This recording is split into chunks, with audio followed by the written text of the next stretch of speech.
Ce journal vous est proposé par AM/FM. Abonnez-vous massivement et surtout n'oubliez pas de cliquer la cloche de notification pour suivre toutes nos vidéos sur la chaîne YouTube AM/FM.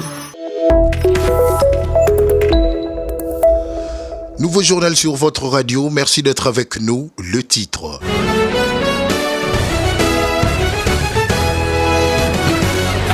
Un seul titre au sommaire, la campagne nationale de vaccination contre la poliomyélite a débuté.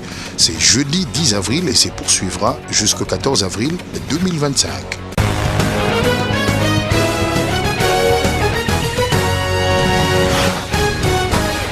Commençons ces journaux par ces oufs de soulagement pour les élèves du complexe scolaire du 4 janvier dans la province éducationnelle Kasaï-Oriental 1, où une dotation constituée de matériel didactique et des kits informatiques a été remise au chef des établissements de ces complexes scolaires ce mercredi 9 avril 2025 par le gouverneur du Kasaï-Oriental, Clément Prosper Kabangué.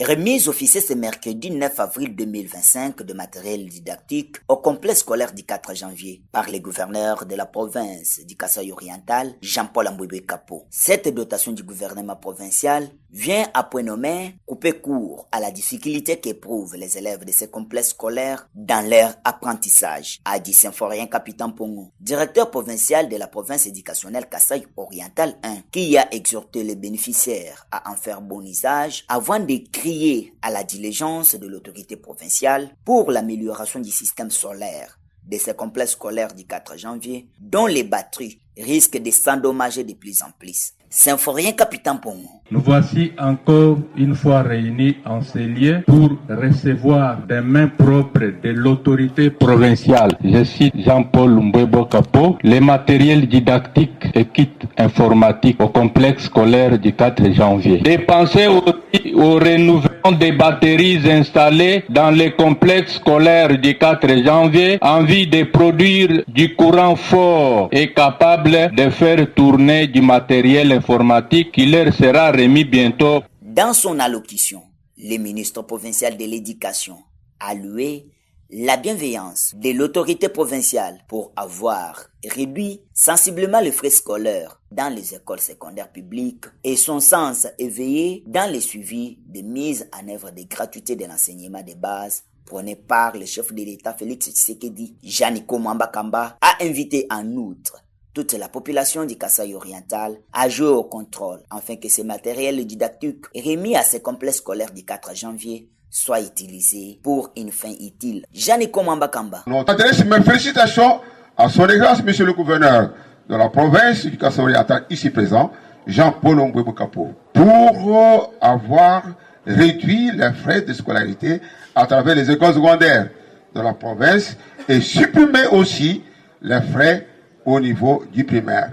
Prenant la parole, le gouverneur de la province du Kasaï-Oriental, Jean-Paul Ambouibé Kapo, a remercié le président de la République, chef de l'État, Félix Tshisekedi, pour son engagement dans l'amélioration du système éducatif en République démocratique du Congo. Jean-Paul Ambouibé Kapo. Que nous nous réunissons aujourd'hui dans le cadre de l'amélioration de notre système éducatif par la remise officielle des équipements scolaires, des meubles, des kits informatiques et des matériels didactiques au complexe scolaire du 4 janvier. Il faut les rappeler. Cette cérémonie de remise des matériels didactiques au complexe scolaire du 4 janvier s'est déroulée en présence des différentes autorités politico-administratives, policières et militaires du Kasaï-Oriental. Dembou Jimaï, Clément Prosper Kabangué pour la RTDIC. Les élèves du lycée Boyokani, situé dans la commune de Kalamou à Kinshasa, ont visité les installations de la radio-télévision de l'éducation ce mercredi 9 avril 2025. Cette visite complètement pédagogique permettra aux écoliers d'avoir les notions sur le journalisme. Le détail complet dans ce reportage. Encadrés et motivés, les élèves de la section littéraire du lycée Boyokani ont pris d'assaut les installations de la radio-télévision thématique de l'éducation. Puisque s'il n'y a pas de courant, il n'y a rien à faire, on aime bien faire des débats. Il s'agissait d'une visite guidée, question d'expliquer à ces apprenants le fonctionnement d'une chaîne de radio et de télévision et aussi avoir des informations sur le rôle et l'émission de la radio-télévision thématique de l'éducation. Arborant l'uniforme bleu et blanc, les élèves ont visité les différents locaux de la RT Éduc en passant le plateau, la salle de montage, le studio radio, la salle de rédaction et autres. Les responsables des départements ont répondu aux questions des élèves afin d'éclairer leur lanterne sur quelques zones d'ombre sur ce noble métier. Personnellement, moi, depuis mon enfance, j'aimais être journaliste. Maintenant, il y a aussi quelques avis des gens qui m'ont découragé parfois. Mais c'est sur ce que moi je vis aujourd'hui sur Edit TV m'a plus encouragé de maintenir mon idée d'être journaliste, devenir journaliste. Bon, c'est surtout l'organisation qui m'a marqué, la façon, l'éloquence des journalistes, ça m'a vraiment plu. Je fais la littéraire, j'aime ce genre de choses. Et quand nous sommes arrivés, la façon dont on nous a accueillis, les questions, ça m'a vraiment plu parce que déjà je suis Edu TV à la télé. Une visite très pédagogique qui cadre avec les cours techniques d'information et la communication, révèle la révérende sœur Irène Moko. À l'école, nous avons toujours l'habitude d'organiser des visites guidées. Mais cette fois-ci, nous avons préféré orienter chacune de nos sections selon les filières où elles peuvent s'engager dans l'avenir. Et nous avons choisi pour l'option littéraire de visiter une chaîne de télévision radio, d'autant plus que dans cette option, il y en aura qui voudront devenir journalistes ou agents de la communication. Donc ça cadre avec les cours de technique d'information et de communication et aussi les cours de français. Il est à noter que le lycée Boyokani est une école conventionnée catholique située dans la municipalité de Kalamou, plus précisément au quartier Yolo Sud, qui organise les sections littéraires, la scientifique, commerciale et gestion et la pédagogie générale. Celle-ci fait partie des écoles de référence de la province éducationnelle de la Funa. La ministre d'État, ministre de l'Éducation nationale et Nouvelle Citoyenneté, Raissa Malou, a présenté le bilan de ses activités après presque une année à la tête de ses ministères. Elle a mis en avant les avancées significatives de son secteur qu'il est essentiel de pérenniser, ainsi que l'importance de la digitalisation du système éducatif. Plus de détails dans ce récit de Déor Mamba. C'est dans le souci des rédévabilités que la ministre d'État, ministre de l'Éducation nationale et Nouvelle Citoyenneté, Raissa Malou a présidé le mardi 8 avril 2025 à l'hôtel Rotana le rapport d'activité de son administration intitulé Plan et perspectives du secteur d'activité de juin 2024 et février 2025. Ces rapports restituent les actions menées par le ministère depuis la prise de fonctions de Raissa Malou à la tête du secteur éducatif congolais il y en a un peu plus d'un an. Des invités des marques ont pris part à la cérémonie, notamment ses collègues ministres de l'enseignement supérieur universitaire, de la recherche scientifique, de la formation professionnelle, de la jeunesse et veille patriotique, de la culture, les divers cadres de l'administration de l'éducation nationale, les partenaires techniques et financiers ont aussi rehaussé de leur présence à cette cérémonie des présentations de rapports d'activité du ministère.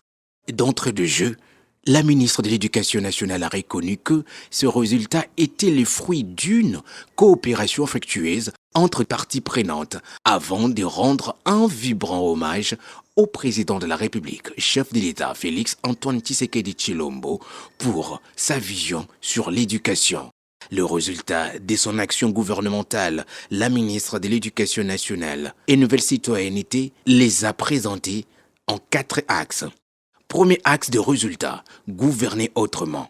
Le ministre d'État, ministre de l'Éducation, a particulièrement souligné les efforts fournis pour la digitalisation de l'administration dans le sous-secteur, avec en ligne de mire notamment la numérisation de la production des statistiques et des rapportages au niveau des provèdes. Axe 2, des écoles plus adaptées. En ce qui concerne l'amélioration de l'accès à l'éducation, Raissa Malou a présenté les actions suivantes menées par l'administration. L'élaboration de nouvelles normes d'infrastructure pour les établissements scolaires. Commission interministérielle chargée de l'éducation inclusive. Agrément et régularisation des écoles privées et publiques. Classe radio, nulle part ailleurs que sur la RT Éduc. Place à la question aux écoliers. La question est de savoir quelle est l'importance des études. Les élèves ont répondu au micro de Sanchez Kawata. Je m'appelle Dylan Kisumu, élève de la 5e C, EP Don Bosco Massina 1. Nous allons à l'école pour étudier. Parce qu'après les études, je vais travailler, je serai ministre. Je vais aider les orphelins, je ne serai pas Koulouna. Aussi, je vais aider ma famille et mes parents, je vais travailler aussi pour ces pays. Comme j'aime bien le foot, je serai aussi footballeur au Real Madrid. Je m'appelle David Amatondo, l'élève de la 2e D de l'école Don Bosco Massina 1. Je vais à l'école pour étudier, pour être quelqu'un utile dans la vie. Et je vais aider mes parents, ma famille et aider mon pays. Je vais être comme ministre et moi, je vais aider mon pays. Je m'appelle Princesse, élève de la 6e année C de l'EP Don Bosco Massina 1. Je vais à l'école pour apprendre, pour être quelqu'un utile dans ma vie, pour aider ma famille, pour être comme Madame la ministre de l'enseignement, Madame Raïssa Malou. Et je sais à moi que je serai la ministre de l'enseignement comme Madame Raïssa, et pour aider ma famille, et pour aider les orphelins, et pour aider ce pays. Je vous remercie. Classe Radio, nulle part ailleurs que sur la RTÉduc.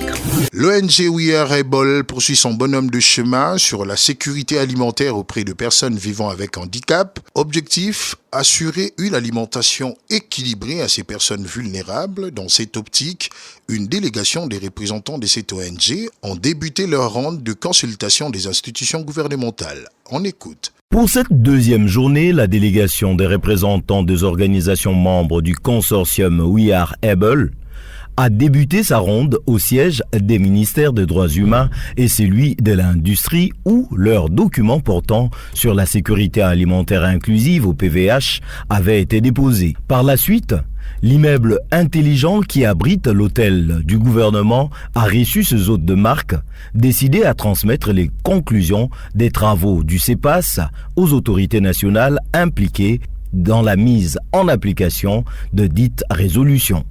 Le ministère de l'Agriculture a constitué la boucle de la ronde. Nous sommes ici dans le cadre du projet We Are Able, qui a pour mission de pouvoir militer pour la sécurité alimentaire de personnes vivant avec handicap. Là, auprès des autorités, nous avons amené une note de plaidoyer. Une note de plaidoyer pour demander à l'autorité de pouvoir élaborer une bonne politique, de bonnes stratégies en faveur de personnes vivant avec handicap pour l'octroi de terre, afin d'assurer leur sécurité alimentaire. Le projet We Are Able est mis en place depuis 5 ans dans 2 territoires du Sud Kivu, à savoir Kalehe et l'île d'Idjwi. Celui-ci porte sur la production agricole qui repose sur le droit au sol par les personnes vivant avec handicap. Dans cette partie du pays, le projet a déjà fait ses preuves. Je l'ai annoncé au sommaire, début c'est jeudi 10 avril 2025 de la campagne nationale de vaccination contre la poliomyélite. Ainsi, les enfants de 0 à 14 ans sont attendus pour cette campagne de vaccination qui prendra 5 jours, soit du 10 au 14 avril 2025. À Tchopo, dans la partie est de la RDC, près de 2 millions des enfants sont attendus pour cette initiative. À noter que seules 6 provinces sur les 25 sont concernées par cette campagne. Le gouverneur de la province de la Tchopo, Paulin Londengoloa, sensibilise le parent sur les biens fondés de cette campagne. Il est au micro de Sanchez Kawata. Pour faire face à cette grave maladie, le gouvernement de la République, à travers le gouvernement provincial que j'ai l'honneur de diriger, avec l'appui de nos partenaires, nous avons pris l'initiative d'organiser la riposte contre la poliomyélite. Au vu de l'âge des cas confirmés de la zone de santé de Loa, dans le territoire de Bundu, la vaccination va concerner tous les enfants âgés de 0 à 14 ans. Les vaccinateurs passeront dans nos maisons pour administrer 2 gouttes de vaccin anti-poliomyélitique pour protéger nos enfants. J'invite donc toute la population à s'approprier cette importante activité afin de garantir le bien-être de nos enfants. Tous serrons-nous les coudes et travaillons la main dans un esprit nationaliste pour bouter la poliomyélite hors du territoire de notre province.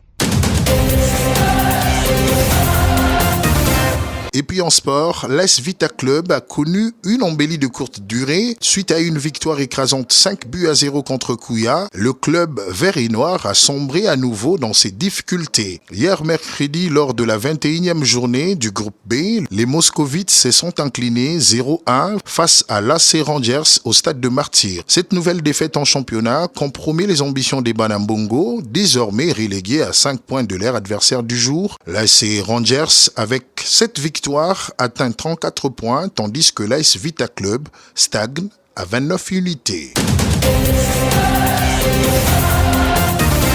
Ça sera tout pour ce journal. Merci de l'avoir suivi. Ndelo Masakili était à la présentation. Sanchez Kawata a assuré la chefferie de cette édition, tandis que Ronson Sakaneno a garanti la mise en onde. Bonne suite de nos programmes et paix dans vos familles. Ce journal vous a été proposé par AMFM.